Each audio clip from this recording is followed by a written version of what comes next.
بسیار غم داد. دخترام بچه‌ام بسیار میزد فرزندم. بعد مجبور شدم ای بسیار غم دادن زدنش ای خانه برآمدم. بعد همینجا اومدم کوارتیر گرفتم. من 3 ماه شده میام. بعد همینجا مرد کار بازار همینجا گفتن که کار همین زنکا کار میکنن. همینجا اومدم. بعد همین خطی زنکا کار میریم.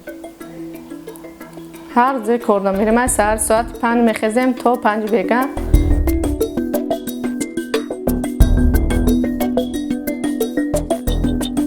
کارهای نمی غیش کشی، سنگ کشی، سنگ برداری در ماشینا چی میکنیم؟ غیش بار میکنیم، میفراریم.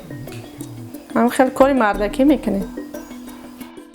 خیلی نه که مجبوریم زندگی پولی حلال کار کنیم و بیارم به همین فرزندام یا دهنام بخرم و بیارم بخورم.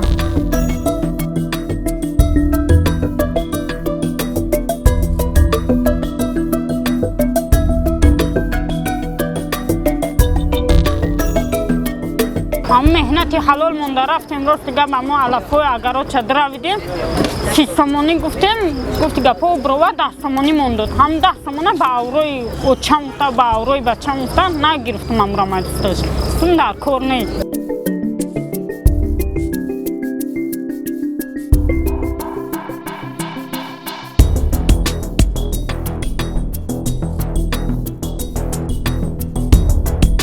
خواهش میکنیم که اگه کارخانه تشکیل کنن مثال زنهای همیجه هم طرفه برن کار کنن مثال زندگیشون پیش ببرن شرایطشون وضع بینه مجبوریم.